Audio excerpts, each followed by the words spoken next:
Velkommen til vores webinar i rådgivningen. Det er dejligt at se, at så mange har lyst til at være med i dag. Webinaret her er det første webinar i en række webinarer, vi kommer til at holde hen over året. Og fælles for dem alle er, at vi kommer til at sætte fokus på digitalisering i et medlemsorganisationsperspektiv. Og hvad teknologi og data kan gøre for at styrke medlemsarbejdet i praksis. Og over den næste times tid, jamen der vil vi dykke ned i, hvordan fagforeninger og patientstøtteforeninger kan anvende AI ansvarligt og effektivt i rådgivning. Og mit navn, det er Sissel Rud. Jeg er Business Development og Marketing Manager her hos Hybrid Professionals. Og udover jeg til dagligt står for vores salgs- og marketingsaktiviteter, så er det også mig, der er ansvarlig for vores ERFA-gruppe, digitalisering i medlemsorganisationer, som er et forum, hvor vi sætter fokus på, hvordan teknologi og data kan hjælpe medlemsorganisationer med at løse konkrete udfordringer.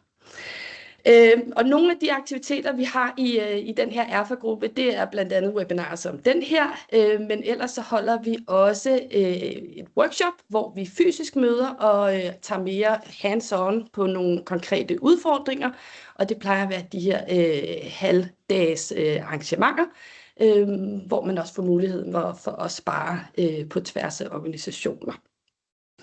Og udover mig, så er der min kollega Martin, som også vil tage os med igennem det her webinar.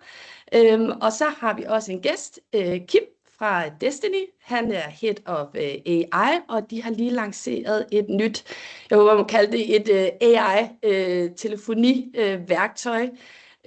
Og han vil tage os igennem nogle eksempler og nogle indsigter, I allerede har nu for jeres eksisterende kunder. Men Martin, vil du lige kort introducere dig selv? Det vil jeg meget gerne. Nu vil vi se, hvor kort jeg kan gøre det. Jeg hedder som sagt Martin Nygin. Jeg er Senior Manager i Hybrid Professionals. Jeg har cirka 10 års erfaring fra IT-branchen, primært med projektledelse. Men jeg kommer egentlig fra en lidt anden baggrund. Jeg har en Ph.D. i matematik og troede i lang tid, at jeg faktisk skulle forske i matematik. Og man kan sige, at AI er jo i virkeligheden matematik eller statistik, så jeg har altid haft i meget lang tid haft en interesse for den teknologi og den teori, der ligger bag. Og så har det jo været super spændende og vildt at se, hvordan det er ligesom katapulteret ind i offentlighedens søgelys her de seneste par år. Så det er den baggrund, jeg kommer med. Dels selvfølgelig projektledelsesperspektivet, IT-perspektivet på det organisatoriske, men selvfølgelig også med en vis forhåbentlig teknisk indsigt. Så vil jeg give ordet videre til dig, Kim. Vil du sige et par ord om dig selv? Jo, tak. Jamen, jeg hedder som sagt Kim Ole, og jeg er Head of AI hos Destiny. Og hos Destiny har vi beskæftiget os i rigtig mange år med kommunikation, og i den forbindelse har vi jo så noget, vi kommer tilbage til her, det her med AI, der er kommet på og vil snakke meget mere om. Og man kan sige, min store fortaler inden for det her, det er jo at kigge på mennesket først. Altså tage hele den her rejse omkring, hvordan kan den her teknologi understøtte mennesker, uden at det bliver et ekstra ben i vores arbejdsdag. Og det er sådan set, det skal vi nok komme tilbage til. Og jeg så glæder mig rigtig meget til at høre mere i dag, og få lov til at vise jer lidt omkring, hvad vi går og leger med. Tak, Kim. Alle tiders. Jamen, så vil jeg egentlig kort bare lige introducere os til jer, der ikke kender os. Vi hedder Hybrid Professionals. Vi er et dansk IT-konsulenthus. Og vi hjælper egentlig danske virksomheder og organisationer med at digitalisere og effektivisere deres arbejdsgange. Vi er specialister i CRM hovedsageligt, men opererer også inden for hele det økosystem, der hænger sammen med CRM. Og der, hvor man kan sige, at vi har rigtig meget indgående erfaring, det er især i medlemsorganisationsverdenen, både fra et fagforeningsperspektiv, men også fra NGO. Så vi har et ret godt kendskab til både de arbejdsgange, men også hvad er det for nogle udfordringer og behov, man har i et medlemsregi. Ja, og lidt omkring i dag, lige inden vi dykker ned i selve emnet, så har jeg lige nogle praktiske ting. Det er sådan, at man er meget velkommen til at stille spørgsmål. Vi vil tage dem løbende, eller vi vil i hvert fald forsøge at tage dem løbende, og dem vi ikke når, dem vil vi samle op på til sidst. Webinaret her, det er optaget, og vi vil selvfølgelig sende et webinaret til jer efter i en mail. Ja, og så ellers har vi valgt at dele den op i de her 6 dele. Den første handler om, hvorfor er det, vi overhovedet taler om AI i rådgivning, og hvad er det så for en virkelighed, som medlemsorganisationer står overfor. Og den efter vi snakker om, hvad er det så for nogle muligheder, der ligger i AI, og hvad skal man være opmærksom på, når man skal i gang med sådan et AI-pilotprojekt. Så vil vi tage et kig i hele maskinrummet, det vil sige, hvad er det for et datafundament, der skal være på plads, inden man går i gang med AI og compliance og ansvar. Og til sidst også et roadmap til, hvordan kan man så helt lavpraktisk komme i gang med sådan et AI-pilotprojekt. Og til sidst så vil Kim tage os igennem ScriptIQ og dele nogle af de eksempler og indsigter, han har for de kunder, der allerede nu er på ScriptIQ. Og til sidst så runder vi af med 5 anbefalinger til, hvordan man kan komme i gang med AI. Jeg håber, at vi kan gøre det inden for en time, og måske også gerne hurtigere, men nu må vi se. Så lad os bare komme i gang. Ja, hvorfor er det, vi har valgt at tage AI op i forhold til rådgivning? Og du må gerne skifte yes.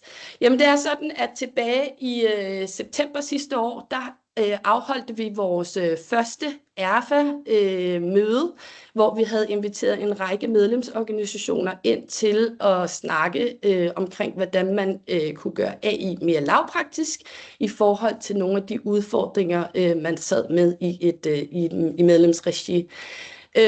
Og et af de temaer, der ligesom var gennemgående på tværs af arbejdsgrupperne, det var rådgivning. Blandt andet fordi det er et meget, meget centralt element både i fagforeninger og i patientstøtteforeninger, men også fordi der er nogle helt klare udfordringer i forhold til, at det både er meget mennesketungt i forhold til ressourcer. Der skal jo sidde nogle mennesker og tage de her samtaler, men også i forhold til alt det, der fungerer, eller der er rundt om samtalerne, som dokumentation og efterbehandling, og samtidig sikre, at man leverer en høj kvalitet. Og der kan AI allerede nu gå ind med nogle helt klare gevinster, så derfor tænkte vi laver et webinar, og ser og tager det emne op. Så det har vi valgt, så det er årsagen til i dag. Yes. Men før vi ligesom går i gang med det, så vil jeg gerne snakke lidt omkring, hvad er det så for en virkelighed, som mange medlemsorganisationer står overfor. Hvis man kigger på det fra et fagforeningsperspektiv, jamen så er danskere jo stadigvæk har en ret høj grad af organiserings. Jeg tror, vi er blandt de højeste i verden, når det gælder til graden af organisering af danskere, der er en del af arbejdsstyrken. Jeg tror, den ligger omkring en 60-70%. Så det er rigtig godt. Men det, man kan sige, der har ændret sig, det er det, at medlemskab er ikke længere baseret på den her historisk loyalitet, i forhold til, at jeg tilhører den her faggruppe, så derfor er jeg medlem og indgår i et fællesskab, fordi at man skal være en del af noget større. I dag handler det langt mere om, hvad er det, jeg får ud af det, og engagement er i langt højere grad bygget på, hvad er det for nogle livssituationer, man står overfor. Så er det, skal man have skiftet job, står man for at er blevet fyret, og ikke så meget i, at man gerne vil bidrage til fællesskabet. Og det ændrer jo selvfølgelig præmissen for den rådgivning, man har i dag. Og der og det betyder blandt andet, at vi har engagement, eller hvor rådgivningen er den, der ligesom er omdrejningspunktet for det engagement, som medlemmer ligger i både fagforeninger og patientstøtteforeninger.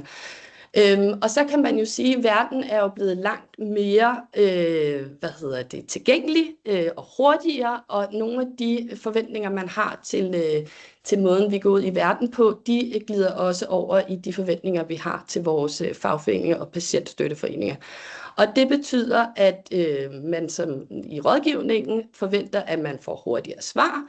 Den er også skal være mere personaliseret i forhold til de behov, man har, og leveret i et sprog, som man forstår.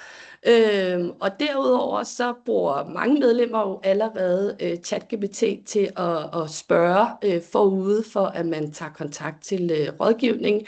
Og det betyder også, at man jo ikke kun kontakter rådgivning i forhold til at få et svar, men det kan også ligge noget i, at man skal korrigere for den viden, som medlemmer allerede sidder med. Og det ligger jo ligesom et ekstra lag på den dialog, man har i et rådgivningssammenhæng. Og det har jo selvfølgelig nogle klare konsekvenser for den rådgivning, man giver i dag. Du må gerne skifte. Yes. Jamen, det betyder jo både, at når rådgivning er blevet ligesom omdrejningspunktet for medlemskabet og den måde, man oplever sin medlemskab på, så betyder det også, at den kvalitet, man oplever som medlem, afhænger ikke længere kun om det er fagligt korrekt, den viden, man får, men også i forhold til, hvor tilgængelig har den her rådgivning været, hvad er det for et tempo, den er blevet leveret i, og hvad er det for også en form for service, jeg har fået? Har jeg følt mig tryg i den rådgivning, har jeg følt mig imødekommet i de behov, jeg har? Og det skaber jo selvfølgelig flere lag i forhold til rådgiverrollen, både i forhold til, at man jo skal levere en høj faglig kvalitet, man er specialister i det fag, eller det område, man sidder med, men man er pludselig også blevet et omdrejningspunkt for både medlemsengagement, men også det med at fastholde medlemmet. Så hvis medlemmet ikke føler sig set i den rådgivning, eller lever op til de forventninger, jamen så er der risiko for, at man går hen et andet sted. Derudover så ser vi også, at der er en øget kompleksitet i forhold til de sager, der kommer ind. Det er både en kombination af flere problemstillinger. Der kan både være jura, men der kan lige så godt være arbejdsmiljø og trivsel ind over de her spørgsmål.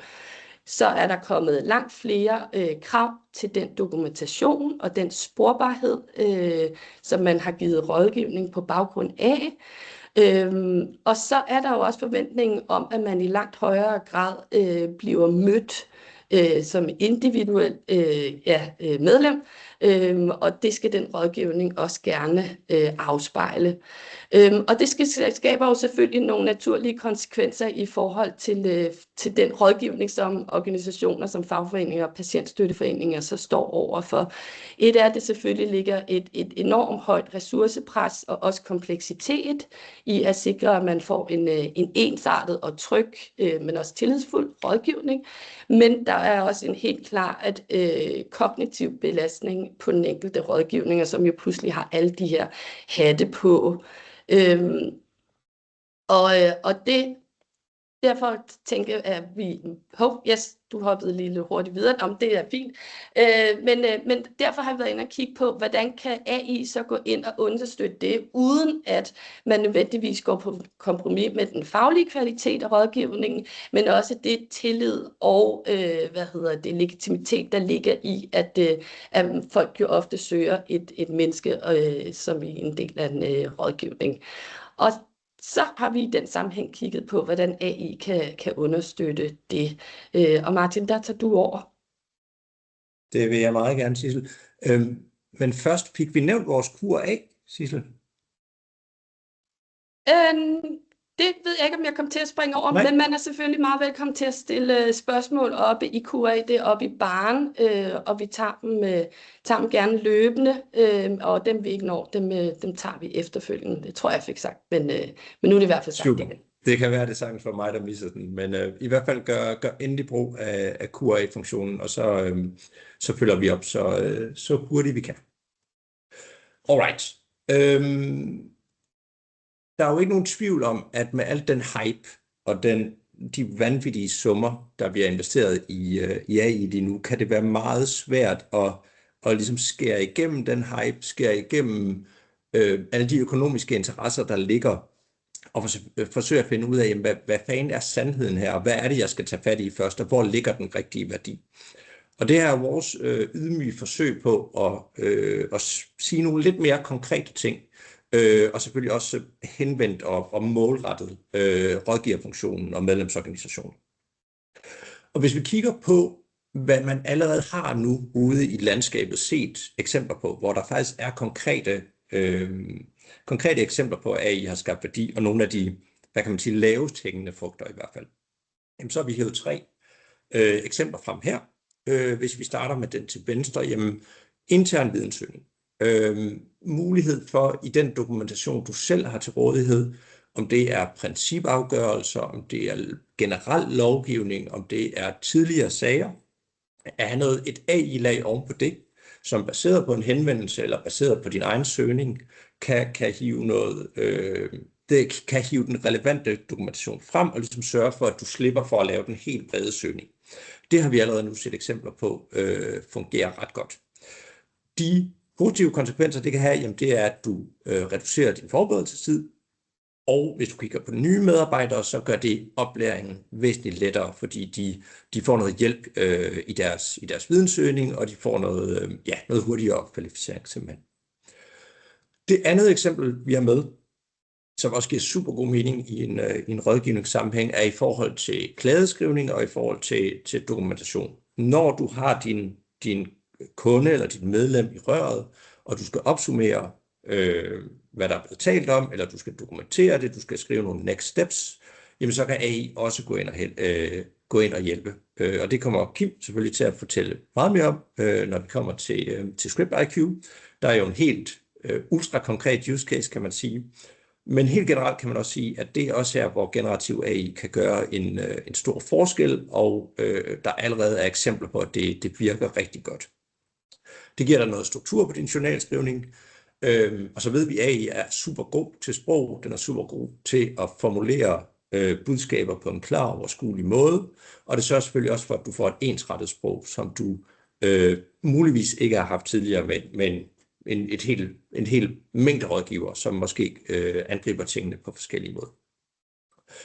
Det sidste eksempel er det, man i nogle sammenhænge kalder triage, det vil sige intelligent prioritering og kategorisering. Så når du får et opkald ind, eller du får en e-mail ind, så kan AI gå ind og analysere indholdet, finde ud af, jamen, hvem skal have den her sag? Er det en opsigelsessag? Er det en barselssag? Måske skal den routes til nogle bestemte medarbejdere, og også hvor meget haster den her sag. Er det noget, vi skal have håndteret inden for 24 timer, eller er det noget, vi egentlig godt kan lægge bagerst i køen?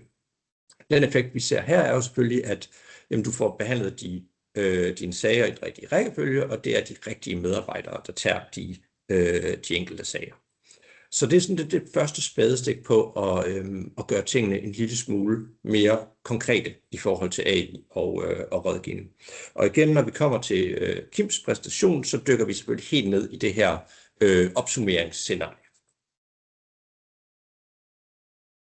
Vi har lavet den her modenhedstrappe, som vi kalder den, som, hvad kan man sige, definerer en rækkefølge i forhold til, hvordan du kan angribe din AI-indsats. Der er forskellige kompleksitetsniveauer i forhold til,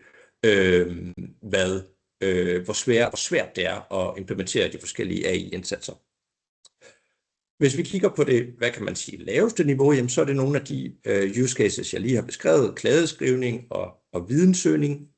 Det kan holdes internt, der er human in the loop, og det kræver heller ikke den helt vilde integration til dine eksisterende systemer, hvilket selvfølgelig også betyder, at værdien kan blive tilsvarende mindre. Men det er stadigvæk et fornuftigt niveau at starte på. Hvis vi så bevæger os videre til det næste niveau, jamen så er du der, hvor vi kalder det contextual AI. Der er du integreret til hvad kan man sige, dine interne systemer. Det kan være alle mulige forskellige systemer, men det mest relevante i en rådgivningssammenhæng er typisk dit CRM-system, der hvor du har dine medlemmer, og du har dine medlemsdata.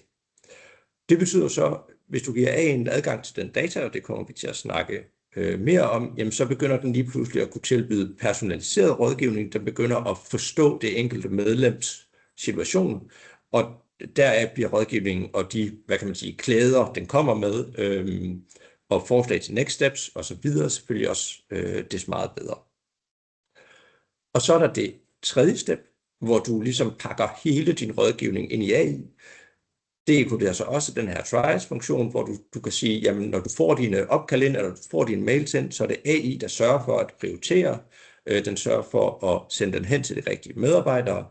Medarbejderne bliver assisteret i deres forberedelse, og de får muligvis også ligesom proaktive anbefalinger til, hvad det næste skridt er for det enkelte medlem. Det er der, hvor du har hele din rådgivningsfunktion pakket ind i AI, kan man sige.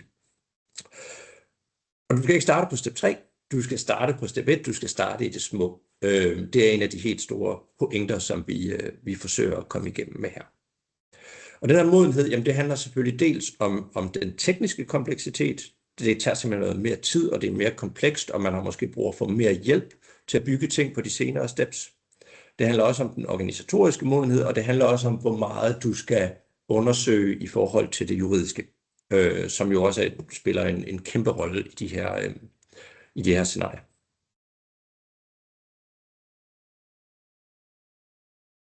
Og som sagt, med al den hype, der er omkring AI, selvom jeg måske selv vil mene, at jeg har en lille smule mere indsigt end de fleste, så kan det virkelig for mig være vanskeligt også at skære igennem den mængde af information, der er om AI use cases. Virker det ikke? Så vi har prøvet at se på, hvad der ligger af rapporter og dokumentation. Noget af det kender I måske, men jeg synes alligevel, det var meget relevant at tage med her. Og hvis man sådan skal summere det op, jamen så er der dokumentation på, at AI virker i mange tilfælde, i flere tilfælde. Men man kan sige, at på den anden side er der absolut ikke nogen garanti for en sikker gevinst. Der er også rigtig mange AI-projekter, der fejler. Digitaliseringsstyrelsen lavede en rapport om danske virksomheders anvendelse af AI i marts 2025. Og det er selvfølgelig æoner siden i AI-sammenhæng, men jeg tror, det er det bedste og mest up-to-date, vi har lige nu. Og den viser, at omkring 30% af danske virksomheder på daværende tidspunkt anvendte AI. Det var måske et større tal, end jeg ville umiddelbart have troet på det tidspunkt. Og ud af de her 30%, jamen der oplever 7 ud af 10 en effektivisering af arbejdsgangene ved brug af AI. Så det er jo nogle meget, vil jeg sige, positive tal, og nogle tal, der virkelig tyder på, at der er noget at hente her. De funktioner, den rapport også viser, hvor er det, man ser gevinsterne, jamen så er det typisk i administrative og kundevendte funktioner, så absolut også, hvad kan man sige, perspektiverbart til en rådgivningssammenhæng. Det er så den ene side af sagen. Så har du den anden side af sagen, som er blandt andet repræsenteret ved en meget citeret rapport fra MIT, som hedder State of AI in Business 2025, som konkluderede, at 95% af alle AI-projekter ikke producerer målbar impact. Og når man lige kigger på det tal, og jeg kan også huske, at det kom frem i medierne, det var ret, igen, det ramte den brede befolkning, jamen så tænker man jo lige pludselig, så er det måske meget svært på nuværende tidspunkt. Så er det måske ikke nu, vi skal rykke på AI, hvis 19 ud af 20 fejler på deres projekter. Det er selvfølgelig blevet perspektiveret og diskuteret, det her tal. Og hvad kan man sige, relativiseret også. Der er ikke nogen tvivl om, at det man skal huske, det er, at hvis du bare kigger på IT-projekter generelt, jamen så er der også en relativt stor del af dem, som ikke producerer målbar impact, og som ikke måske giver de gevinster, man havde håbet. Der snakker vi måske om et tal, der hedder 60-80%, er der i hvert fald sådan teoretiseret omkring. Og så kan man jo i det lys sige, at yes, AI er måske en lille smule sværere, men måske ikke så meget sværere end alt muligt andet IT. Og jeg tror, sandheden hvis man skal prøve at opsummere og finde en eller anden vej frem igennem de her tal, jamen, så er det mit personlige bud, at der er ikke nogen tvivl om, at lige nu er der gevinster at hente, også uden at man har 50 super AI-eksperter siddende i sin IT-afdeling.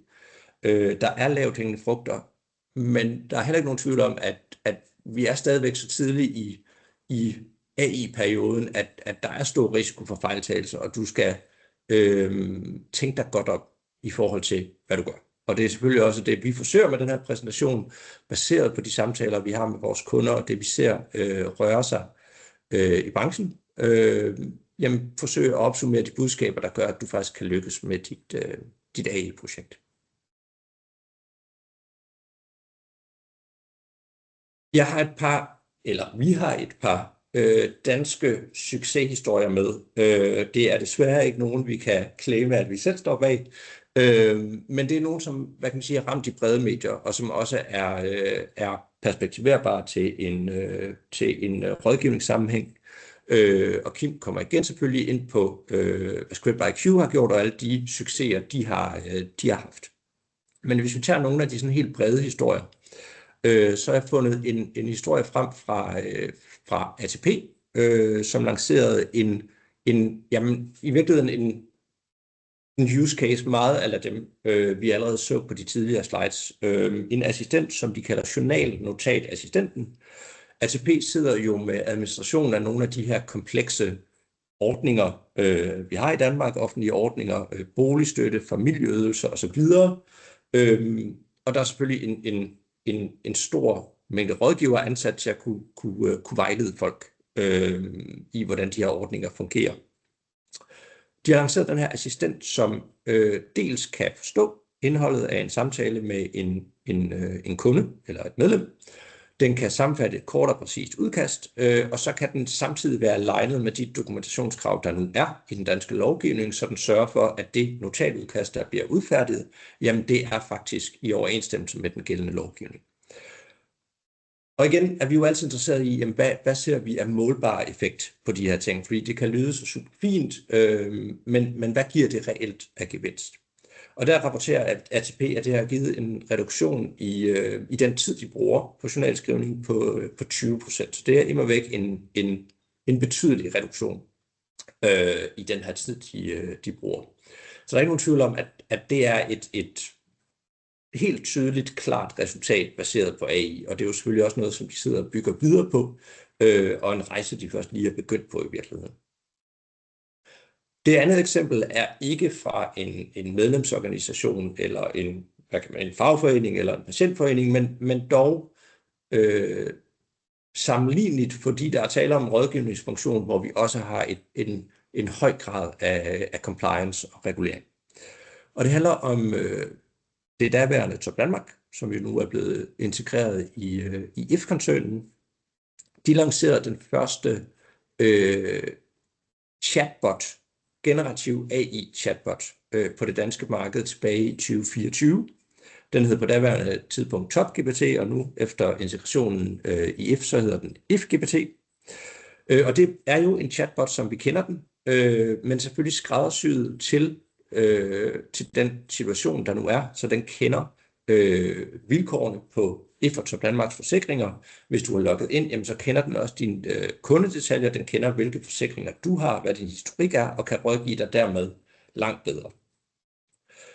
If rapporterer, at de håber på, at den her chatbot kommer op på at besvare 200.000 spørgsmål årligt.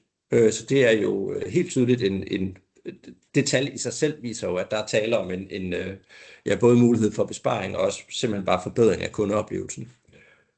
Og det er en side af sagen, men den her chatbot er også blevet anmeldt 10 gange mere positivt end den chatbot som den erstattede, som var sådan en gammeldags regelbaseret chatbot.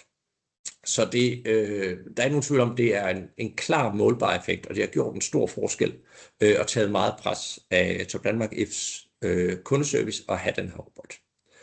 Så igen, både jævnført forrige slide, den her, jamen der er bestemt gevinster at hente, og vi er heller ikke der, hvor det kræver, det kommer jeg også tilbage til, men det kræver ikke at du enten allierer dig med 50 AI-genier eller har dem i din egen IT-afdeling. Der er blevet bygget nogle standardkomponenter og nogle standardværktøjer, som gør, at det er lettere at komme i gang med. Så det er helt sikkert muligt at realisere den her gevinst, der ligger ved AI på nuværende tidspunkt. Men igen, du skal tænke dig godt om. Fordi hvad er det, der så ikke virker, når vi ser, at AI-projekter kollapser? Der er flere ting. Vi har fremhævet 5 klassiske årsager her. Den første, det kan være, at nogle af jer ude i publikum har været selv prøvet det, når man surfer rundt ud på nettet. Men det er, når man bliver mødt af den her sådan helt generiske chatbot, som ikke kender dig, den kender ikke dine detaljer, og den gør egentlig ikke noget, som antyder, at den kender din kontekst. Det er bare en chatbot, som om det var ChatGPT, eller hvad man nu kan forestille sig. Det bliver generisk, det giver ikke nogen genkendelighed, og i sidste ende bliver det bare en dårlig medlemsoplevelse eller kundeoplevelse. Den næste ting, og det hænger meget sammen med det foregående punkt, jamen hvis du ikke integrerer til din egen data, til hvad du ved om det her medlem, til jamen hvilken overenskomst er det her medlem på, hvad er hans historik, hvad har vi set af tidligere sager på han eller hende. Hvis du ikke har den integration, og hvis du ikke føder din LLM, din sprogmodel med den her data, jamen så bliver det generisk, og så kommer det ikke til at skabe den værdi, som du måske kunne have håbet på. Derudover, jamen selv hvis du har den her integration, hvis din datakvalitet er for dårlig, hvis du kæmper med, at din data enten ikke er vedligeholdt, eller at du måske har masser af dubletter i dit CRM-system, så får du heller ikke den ønskede gevinst. Næste punkt er manglende governance og compliance-fokus. Så der er ikke nogen tvivl om, og det kommer vi også tilbage til, at der er jo heftig regulering på de her AI-initiativer. Som I sikkert ved, så har EU vedtaget AI Act, som jo kommer til at regulere området yderligere. Den er ved at blive udrullet, og der er selvfølgelig stadigvæk mange diskussioner om, hvad det præcis kommer til at betyde, mange af de her ting. Men der er ikke nogen tvivl om, at det kan være dræbende for et AI-projekt, hvis du starter ud. Det går rigtig godt med at bygge det, men i sidste øjeblik finder du ud af, at der er nogle helt hardcore juridiske blokkers for, at du kan komme videre. Sidste punkt. Hvis du ikke måler effekten af dine AI-tiltag, så bliver det meget svært at navigere i, hvad der du skal gøre for at komme videre. Med IT-projekter generelt, og i endnu højere grad med AI-projekter, så er det giftigt at tænke det på den her måde med, at du siger, jamen, jeg sætter noget af i budget til implementering af projektet, og så regner jeg egentlig med, at det er en done deal, og jeg behøver ikke at bruge penge på det i fremtiden. Du er nødt til at investere løbende, hvis det her skal virke, især fordi AI er en iterativ ting. Du er nødt til at have det ud og leve i en pilot, se hvordan det fungerer, se om det faktisk giver noget tidsbesparelse, se hvad det koster, og så tage de fornuftige næste steps derfra. Alright. Som jeg lige har sagt, fundamentet i forhold til dit datagrundlag er så super vigtigt for, at dit AI-projekt kommer til at skabe værdi. Det er der, hvor du kan gå fra den her generiske chatbot, hvor du i virkeligheden bare har, hvad kan man sige, i dit eget univers sat strøm til en ChatGPT, men det stadigvæk ikke virker personaliseret, og AI'en forstår ikke det enkelte medlems kontekst. Der du kan bevæge dig i den rigtige retning er, hvis du skaber den rigtige kontekst, og du giver AI'en adgang til den rigtige data. Og hvad er det for en data, vi snakker om her? Man kan sige, det kan være alle mulige systemer, man har behov for at hente data op fra i forbindelse med sin AI-implementering. Men vi kommer jo til dels i hybrid fra en CRM-verden, og det er også der, du typisk har vigtigste data. Det er der, du har din medlemsdata. Det er dit medlemstype, muligvis en branche, hvilken kanal har medlemmet ramt os på, historikken, eventuelt en overenskomst osv. Så integrationen til CRM er afgørende, og det er afgørende, at datakvaliteten i dit CRM-system er i orden. Jeg tror, noget af det, vi ser oftest hos kunder, er dubletproblemer. Massevis af dubletter, som er kommet ind fra forskellige kilder. Det kan give store problemer, hvis du ikke sørger for at holde dine data opdateret og vedligeholdt, jamen så har AI jo potentiel adgang til forældet data, og så kan det også give problemer. Jeg vil ikke sige, at du er nødt til at fikse de her ting, før du kan gå i gang med en AI-indsats, fordi det er også en ongoing ting, kan man sige. Men det er helt klart min vurdering, at du i hvert fald er nødt til at håndtere de issues sideløbende. Det kan være fristende bare at bygge AI'en ovenpå, fordi det er det nye og fede, men du er nødt til at håndtere dine kerneproblemer på kerneplatformene samtidig. Så vil jeg, før jeg snart giver ordet videre til Kim, sige et par ord om compliance også. Fordi der er ikke nogen tvivl om, det er jo også et helt centralt aspekt. Jeg er ikke jurist, så jeg skal heller ikke passe på med at komme alt for faste konklusioner her, men vi kan give nogle pointers, nogle retningslinjer. Hvad er det, man skal holde øje med, når man starter sit AI-projekt op? Der er noget adgangsstyring. Kan AI'en i virkeligheden se mere, end rådgiveren kan det give problemer? Så i dit CRM-system for eksempel vil du typisk have noget rolle og noget rettighedsstyring. Du er nødt til at implementere det på samme måde på AI-siden. Ellers kan du ende op i en situation, hvor din AI laver en klæde med noget data, som medarbejderne ikke har adgang til. Derudover skal du have fokus på dataminimering, det vil sige, du skal ikke sende mere data end nødvendigt til modellen. Du skal sende det, den har brug for, men du skal heller ikke sende mere. Så er der en af de absolut vigtigste ting, nemlig det her med, at du skal have human in the loop. Du skal, i hvert fald, hvad kan man sige, medmindre du virkelig bliver next level AI practitioner, så er det meget fornuftigt at starte et sted, hvor du ikke kommunikerer eksternt, uden at du har haft et menneske med, og uden at der er et eller andet form for godkendelseslag. Og alle de use cases, vi netop har fremlagt, har jo netop også et menneske med, før der bliver taget en konklusion, der bliver taget en beslutning, eller der bliver sendt noget ud til medlemmet. Den sidste ting, som også er meget relevant i forhold til AI Act, er audit og logging. Så det er en vigtig komponent i den her lovgivning, at du så vidt muligt kan se, hvordan en beslutning er blevet truffet. Det vil sige, det råd AI'en har givet, og det som mennesket så i sidste ende valgte at gøre i en konkret rådgivningssituation, skal kunne spore. Så du skal altså sikre, at det bliver logget, eller det bliver gemt et sted, og det kunne også meget passende være i dit CRM-system. Du er på, Sissel? Ja, det var bare fordi, vi har lige fået et spørgsmål ind, Martin, som jeg lige vil tage med dig, inden vi rykker videre til Kim. Og det er fra Høgni. Hvordan ser det ud med at bruge AI til datahygiejne og kvalitet i større datamængder i en CRM?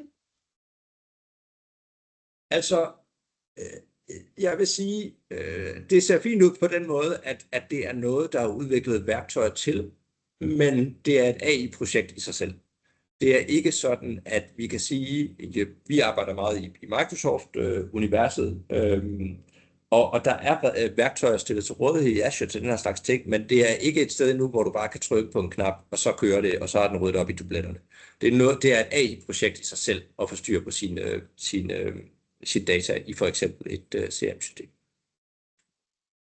Jeg håber, det besvarer spørgsmålet. Så vil jeg lige rykke videre. Jeg har en enkelt slide mere, tror jeg, før vi rykker videre til Kim. Kort om teknik og omkostninger. Det her er jo ikke et teknikforedrag. Primært I er selvfølgelig meget velkomne til at række ud til os, hvis I gerne vil nørde de tekniske detaljer. Men jeg synes, en vigtig point, der er fremhæve, er, at vi er et sted nu, hvor at du ikke er nødt til at håndtere de her helt low-level ting længere, hvis du enten er et konsulentfirma, eller du er en virksomhed, som godt kunne tænke sig at bruge AI. Så Microsoft For eksempel, det kan også være Amazon, hvad man nu har. Jeg vil tro, mange af dem i vores publikum, vi er jo et Microsoft-land, har et eller andet liggende i Azure, Microsofts cloud-platform. Og de stiller en lang række værktøjer til rådighed, så du ikke behøver at implementere de her ting fra bunden. Det er typisk et spørgsmål om, at du i virkeligheden har din LLM, din ChatGPT, kan man sige, som en kerne, og så lægger du en række AI-værktøjer fra den her værktøjskasse, Microsoft stiller til rådighed, udenom til din konkrete rådgivnings-use case, for eksempel. Derudover så bygger du så nogle integrationer til for eksempel Dynamics 365 eller din Fabric, hvis du har en data warehouse-løsning. Så byggestenene er der. Og i forhold til omkostninger, så kunne det jo være super skønt, hvis vi kunne sige, det koster så meget, og det er derfor, du skal bruge AI, men virkelighedens verden er, at AI er dyrt. Det tror jeg muligvis også Kim vil sige noget mere om.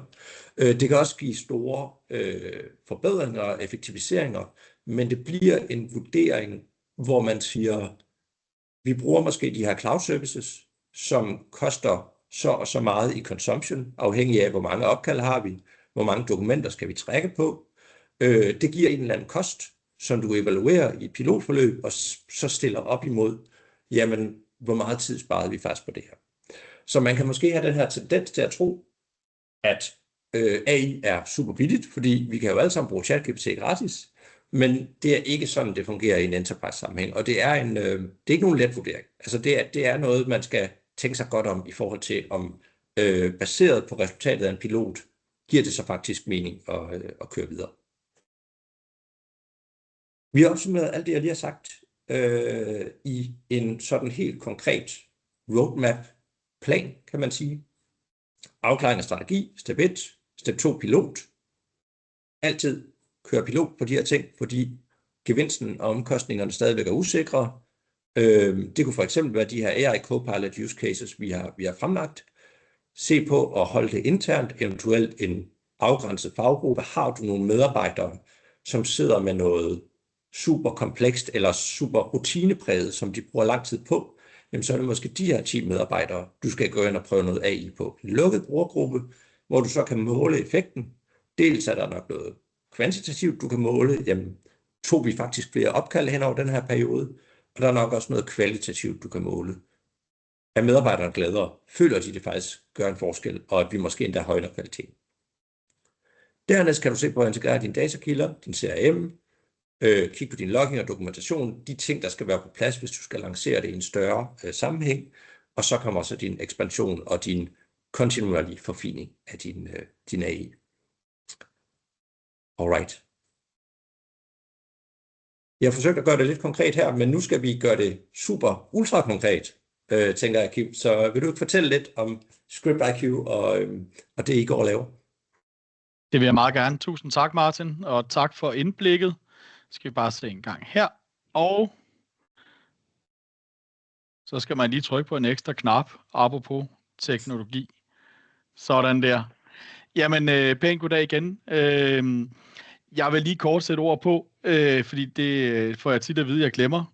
Destiny, vi er en lille koncern, der er repræsenteret i 7 lande i Europa, og vi er partner i 135 lande, og vi leverer telefoni til små 4 millioner slutbrugere på verdensplan hver dag. Så det er det vores baggrund er. Og så har vi jo selvfølgelig, ligesom alle andre, haft et indblik i, hvad er der med det her AI, og hvad kan man gøre med det.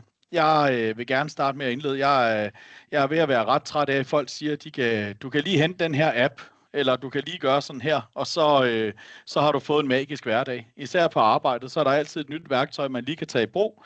Problemet er bare, når man sidder til hverdag, jamen så sidder man der og kæmper med tingene, og så skal man lige åbne en ekstra slide, eller man skal lige hente en ekstra plugin, og man skal lige trykke på en ekstra knap, og så er det ikke længere værdifuldt. Så vi startede for lidt over et år siden. Sådan der. En snak med alle vores kunder, hvor vi gik ud og begyndte at spørge dem, hvad er det egentlig, I har brug for? Hvad er det, I sidder med, når I har haft en telefonsamtale? Hvad er det, der skal ske, når I lægger røret på? Jamen, hvad er det så, du har brug for? Hvad er det, der sker både fra brugerens synspunkt, altså jer, der sidder som rådgiver? Hvad sker der for ledelse? Hvad sker der for organisationen? Hvad er det, vi har brug for, når vi lægger røret på efter en samtale? Og det, som vi hørte, det var, at der mangler dokumentation efter et opkald. Og det er tidskrævende, og man har ikke altid den tid, der skal til for at få det udført. Og man kommer tit til at lave fejl, fordi man bliver forstyrret. Eller man har andre opgaver, eller telefonen ringer igen, man skal til et møde. Der er mange muligheder for, at man kommer derhen. Og der er det sådan, at vi mennesker, vi er jo bygget sådan, at lige så snart der er en forstyrrelse, så glemmer vi 20% af alt det, der lige er foregået. Og når der er gået mere end 40 minutter, så har vi glemt 40% af den kontekst fra den samtale, vi lige har haft. Og det var nogle af de ting, der ligesom blev sat ind i, jamen når du så skal samle op på det sidst på dagen, jamen hvad var det så egentlig, der skete? Når man bliver forstyrret, så mister man også fokus. Og det betyder også, at i stedet for at have fokus på den, man sidder og snakker med, den man sidder og rådgiver, den man har en samtale med, uanset hvad for en situation det er. Hvis der nu kommer en af døren her til højre og begynder at råbe hej til mig, jamen så bliver jeg forstyrret og har ikke lige sådan konteksten på, hvad er det, jeg skal komme tilbage til. Så er der noget med dokumentstandarder her, og hvad er det, vi gerne vil dokumentere? Er der en bestemt måde, vi gerne vil dokumentere det på? Er der noget lovgivning, der siger, at vi skal gøre det på en bestemt måde? Har vi en referatpligt, vi skal opfylde? Der kan være mange forskellige måder, man kan forholde sig til den på, og så kan der jo ligge nogle opgaver i den del. Og nu skriver jeg forsinkede opfølgninger eller glemte kundeoplysninger, men det kan også være medlemsorganisationer. Får man opdateret apropos spørgsmålet med datahygiejne? Får man de rigtige data med? Bliver man gjort opmærksom på, at der er skiftet nogle skift her? Jamen, der ligger en masse forskellige muligheder for at kunne hjælpe i den del her. Og så til sidst, jamen så er det jo, at det tager altså tid fra jeres kerneopgaver. Når man sidder i en medlemsorganisation, så er der noget, der er kerneopgaven, og så er der en masse andre ting, vi gerne vil. Men kan vi få fjernet de her opgaver, så vi kan komme tilbage til kernen og frigøre tiden til, at vi tager os af det, vi faktisk er sat til at skulle, og det vi faktisk nok også allerhelst vil sidde med. Og alle de ting er universelle rigtig mange virksomheder, og man sidder i en medlemsorganisation, sidder en rådgivning, NGO, en privat virksomhed, den lille tømmermester nede på gaden, jamen så er det sådan set de samme ting, man går med. Man har en kerneopgave, og der ligger en masse ting, som der fylder rundt om den her kerneopgave, der er nødvendigt, men kan vi få gjort noget ved den, og så komme tilbage til det, vi er rigtig gode til. Og det er derfor, vi har sat mennesket i centrum, fordi vi tror ikke på, at AI bare erstatter mennesker. Den kan ikke erstatte, at nu sidder vi på et virtuelt webinar. Det er det næstbedste efter, at man kan holde et rigtigt, hvor I også skal mødes i de her erfagrupper. Men der sker noget, når mennesker mødes med mennesker. Og vi har samtalen. Og det kan man altså ikke erstatte med en computer og en algoritme. Og det ønsker vi heller ikke at gøre. Men hvordan kan vi frigøre den tid til, at vi mennesker altså kan gøre det bedst, som vi nu gør bedst? Og tilbage til, at der sidder vi også sikkert mange steder, og kigger på vores hverdag og tænker, at det var egentlig ikke det, jeg havde skulle, og det var egentlig ikke det, jeg er bedst til.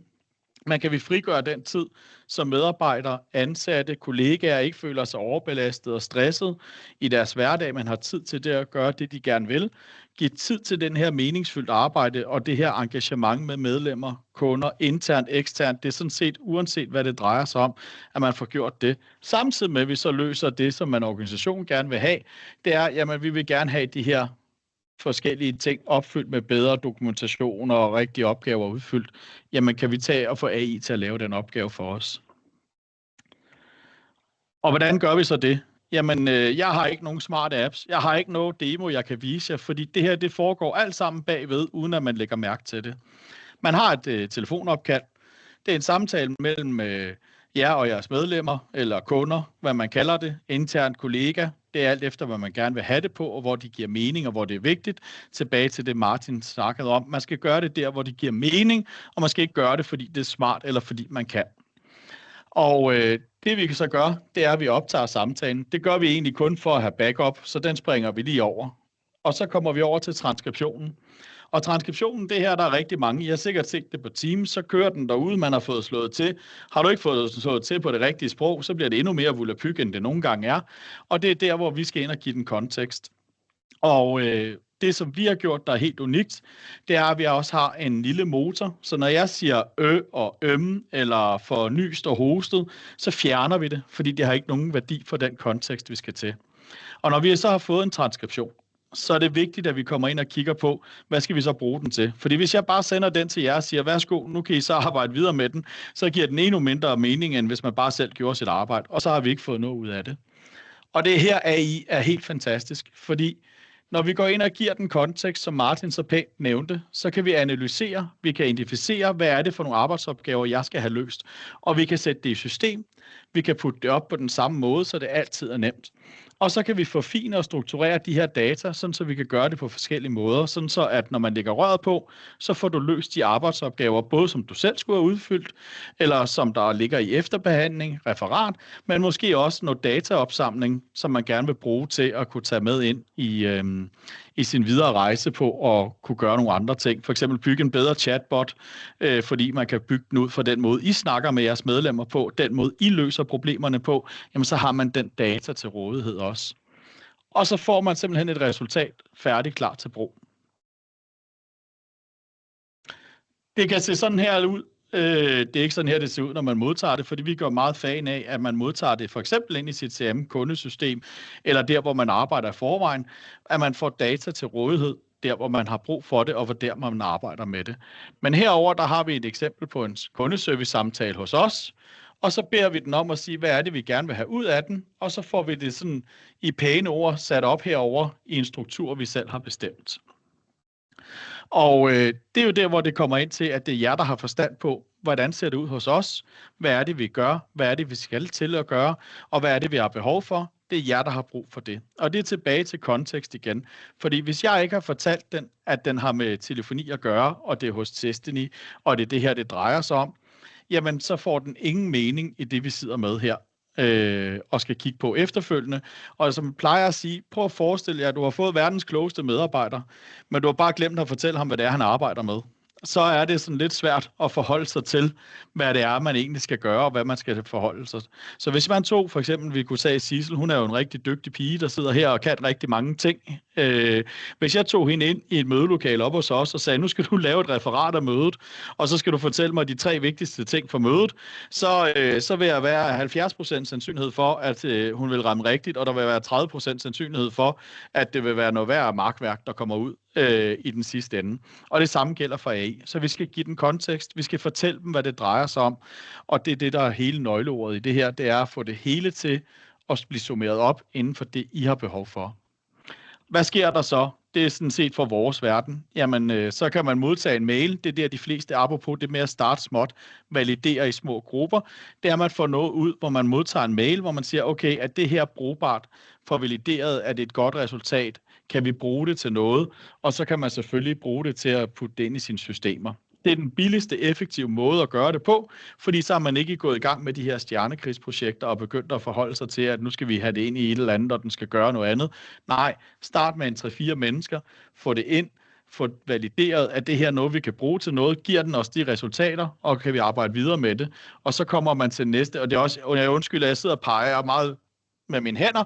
Jeg prøver lige at følge med herover på skærmen, hvor man kan sige, hvis vi hopper ned i træerne, når vi så er blevet så gode til det her med data, jamen så kan vi begynde at lave det, der hedder API-integration, og det betyder helt simpelt, at vi bare skubber det direkte ind i for eksempel i Microsoft CRM-systemet, så det ligger der klar til at blive arbejdet videre med, sådan så der altid er et menneske, der kan gøre på. Og så er det jo rigtig interessant at gå ind og kigge på,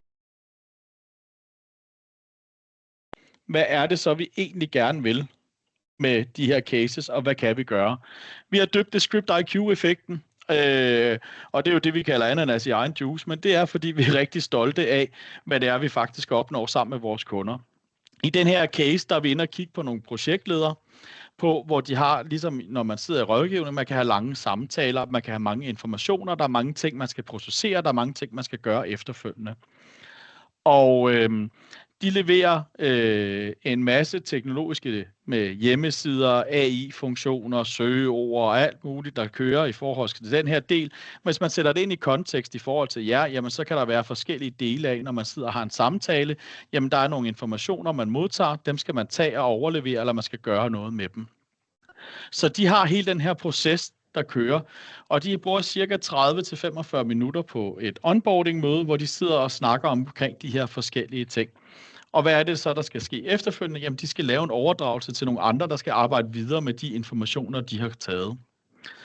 Og udfordringen det er, at jamen, manuel udfyldelse af et dokument, det tager 25-30 minutter efter sådan et møde her. Så der er lige så meget arbejde efter arbejdet med kaldet. Det er let at glemme detaljer, fordi man lægger på, så er der måske noget andet, nogle arbejdsopgaver, man skal tage sig af. Der kommer nogle andre forstyrrelser, eller der er lagt 2 møder ind, man skal tage lige i træk, og så skal man sørge for at holde den her kvalitet på, at man har fået taget alt det rigtige med. Og så varierer kvaliteten imellem mennesker og de projektledere eller rådgiver, man har, fordi vi arbejder alle sammen forskelligt, og vi mennesker er forskellige og gør ting forskelligt. Og det er jo den der med, at der er nogen, der er super gode til at gøre det i dag, så er der nogen, der er super gode til at have samtalen, men strukturen mangler efterfølgende. Og det er den her med, kan vi få ensartet og gjort det, og det har vi gjort her. Og så er der simpelthen den her med, at ting bliver forsinket, hvis du ikke får de rigtige oplysninger med. Du får tilbageløb, du skal gøre ting en gang til, du er nødt til at ringe ud og forstyrre dem, du har snakket med, for at få de oplysninger igen, fordi du ikke fik dem med første gang. Og så de her onboarding-dage, hvor der er rigtig meget tryk på, hvor der sker rigtig meget, jamen så får man også mere stress på. Hvis man har mange møder på en dag, jamen så når man ikke lige så meget. Jamen for fjernet den her vide, at der er sikkerhedsnettet, gør også, at man slapper mere af, og man kommer hjem og ikke føler, at man har haft en dag, hvor det er gået lidt for stærkt måske. Så hvad er det så, vi gør? Jamen, alt mens det her foregår, og man har sin samtale, så ligger vores agent ScriptIQ i baggrunden og genererer simpelthen et komplet project brief, hvor vi simpelthen går ind og kigger på, hvad var det kundens mål og forretningskontekst var, hvad er det, de skal have bygget op, hvad er deres designstil, hvad er påkrævet funktionalitet, alle de her tekniske ting og betegnelser, der også skal overdrages til dem, der skal bygge det. Er der nogle integrationer? Hvad er der af sikkerhed, compliance? Alle de her data skal samles i et dokument, som bliver overleveret, og det bliver det gjort i en standard hver gang, så det altid har det rigtige. Så hvis det har været sagt i en samtale, så får I det også med tilbage. Jeg kan se, der kommer spørgsmål undervejs, så skal vi tage dem bare løbende? Jamen, jeg er lidt i tvivl om det er lige præcis til ScriptIQ. Det ved jeg ikke, om du, Høgni, kan give lidt kontekst på, eller om det bare sådan er et generelt spørgsmål. Men jeg kan jo lige læse det op. Har I nogen råd til, hvordan man kan mitigere den kognitive merbelastning, det forventeligt vil medføre, hvis man begrænser eller effektiviserer efterbehandlingen og vælger at bruge den frigivne tid til flere kognitivt tunge opgaver, som for eksempel den synkrone kunde-medlemkontakt? Mm-hmm. Jamen, det er jo faktisk et meget relevant spørgsmål i forbindelse med den her, og det er tilbage til at frigive tiden til, at man kan få de her, netop at man får fokus på kerneopgaverne. Men betyder det så, at den tid kan omsættes til den type opgaver? Det er jo meget vigtigt, og det er jo meget individuelt i, hvad for en organisation og hvad for type opgaver, og man så i stedet for kan udføre. Og det er jo der, hvor I har forstand på de mennesker, der sidder nede hos jer. Der er sådan helt generelt, kan man sige, at hvis man tager sådan, der er nogle fine undersøgelser, der viser, jamen hvis du har de her x antal mennesker om dagen, der arbejder x antal timer, så kan du være effektiv i x antal tid. Jeg tror, det er 25 minutter ad gangen, så har du brug for 5-10 minutters pause, før du kan gøre noget. Det kan du gøre op til 8 gange på en arbejdsdag. Det vil sige, reelt har vi 8 gange 25 minutter, hvor vi er effektive i vores arbejde, hvis vi ikke bliver forstyrret. Så hvis man ligger inde i det snit, jamen, og kan frigøre den tid og få flere af dem her, hvor man gør noget godt, jamen så kan man godt gøre det. Men hvis du ikke får frigivet tid til den del, jamen så vil det jo ikke hjælpe på, at du kan løse tungere opgaver i forhold til den tid, man har. Og det er sådan lidt, nu nævner du også med type 2, man arbejder jo med system 1 og system 2. System 1, det er der, hvor vi nemt træffer beslutninger, det er automatisering, det er der, vi mennesker kører, det er, når vi er gode til vores arbejde. Og over i system 2, det er der, hvor vi skal tænke os om. Og vi mennesker kan egentlig ikke lide at være i system 2, vi vil helst være i system 1. Så når vi skal brydes over i system 2, jamen så er det egentlig sådan, at så bliver det lidt ubehageligt for os. Så det er jo en del af den rejse, man skal på internt. Det kan jeg ikke hjælpe med. Vi kan godt komme med gode fif og råd til, hvordan man skal gøre det og bruge det, og vi kan frigøre tid. Men det er spørgsmål, kan I omsætte den tid til at lave de opgaver, eller kan man gøre det på noget andet og give noget mere værdi et andet sted? Jeg håber, det giver svar på dit spørgsmål. For nu er vi lige ved at ramme det sidste tid, så jeg tænker, jeg hopper lige det sidste igennem her med, hvad er det egentlig, der skete ude hos brugerne?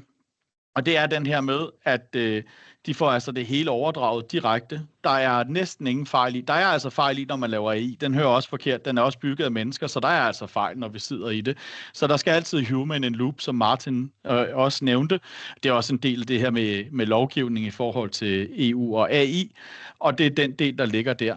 Men det føles som om, at de har fået deres egen personlige assistent, der aldrig overser noget, og det hjælper dem rigtig meget i deres hverdag. Og det betyder faktisk helt kort, og nu speeder jeg op, og jeg beklager tempoet, men de er gået fra 25 til 5 minutter i efterbehandlingstid i gennemsnit på de her. Det giver ensartet hurtigere overdragelser. Der er færre afklarningsrunder efterfølgende, det vil sige, det reducerer også den tid og den friktion, der er mellem de forskellige afdelinger, og de har hurtigere projektopstart. De har reduceret stressniveauet, hvor der er rigtig meget tryk på, fordi de ikke længere har de her, der bliver glemt, og de får opfyldt deres, og så oplever deres kunder altså bare en meget bedre og hurtigere gennemført professionel levering af de her varer, de skal have leveret af produkter og services, de skal gøre til kunderne. Der ligger lidt inspiration inde på vores hjemmeside for forskellige steder. Velkommen til at komme ind, eller så også velkommen til at tage fat i Sissel og Martin eller mig, og tage kontakt til os, hvis I vil høre mere. Nu vil jeg ikke springe for meget ind i GDPR, udover bare lige at sige det, fordi jeg er på det sidste del af tiden, og sige, at vi er jo selvfølgelig GDPR-compliant, vi er EU Act-compliant og alle de her forskellige ting, og ønsker det, så kan man også få tilsendt FAQ'er og alt muligt andet spændende, man kan sidde og fordybe sig ned i. Men den del er der selvfølgelig styr på, og hvilket er virkelig vigtigt, når man arbejder i professionel henseende. Fordi man må ikke bare dele data med alt og alle, og man skal virkelig tage hensyn til, hvad man lægger ind og deler, fordi når man først har puttet det ind et sted, så er det altså ikke noget, man bare kan trække tilbage igen. Så det er den del af det. Og tusind tak for, at jeg lige må tage, og hvis der er flere spørgsmål, så er jeg stadig til rådighed nu her. Men ellers tusind tak, fordi jeg måtte komme i dag og få lov til at fortælle lidt om, hvad det er, vi går og leger med. Selv tak, Martin, eller Kim, undskyld. Men jeg tænker, at vi lige hopper over til præsentationen. Vi er næsten ved at være igennem, og vi beklager, at vi lige går lidt over tid. Jeg håber, I er med os. Men Martin, vil du lige give en kort opsummering? Ja, jeg tænker, vi kan gøre det kort. Også af respekt for folks tid. De her 5 anbefalinger, jamen det er nogle af dem, vi har vendt tidligere. Start internt, start smalt og afgrænset, så du starter op i dit pilotforløb, udvider efterhånden, have styr på dine data, både datakvaliteten og sørge for at integrere til data, have human in the loop og sørge for at måle effekten løbende. Tak. Og det var så alt for os. Tusind tak, fordi I fulgte med i dag. Og hvis man står og tænker, at vi kan godt tænke sig at komme i gang med et AI-projekt eller tale noget teknisk, så er I mere end velkommen til at række ud til os. Jeg har også sat vores LinkedIn ved vores navne helt tilbage i de første slides, og der er I også velkommen til at connecte med os på LinkedIn. Men tusind tak, fordi I så med. Jeg sender webinaret til jer, så snart det er færdig optagelse. Ja, hvis jeg lige må tilføje en enkelt ting, så ja, som du siger, tag endelig fat i os. Vi har jo alle sammen, tænker jeg, fordi vi synes, det er pisse spændende det her, og vi brænder efter at komme i gang med at lave flere af de her ting, og se den effekt, det kommer til at have på samfundet. Så tag endelig fat i os, både hvis det er teknisk, eller hvis det er mere organisatorisk karakter. Og ellers så håber jeg, at vi ser nogle af jer til et fysisk ERFA-møde-workshop. Men rigtig god dag, og tak for, at I så med. Tak for det.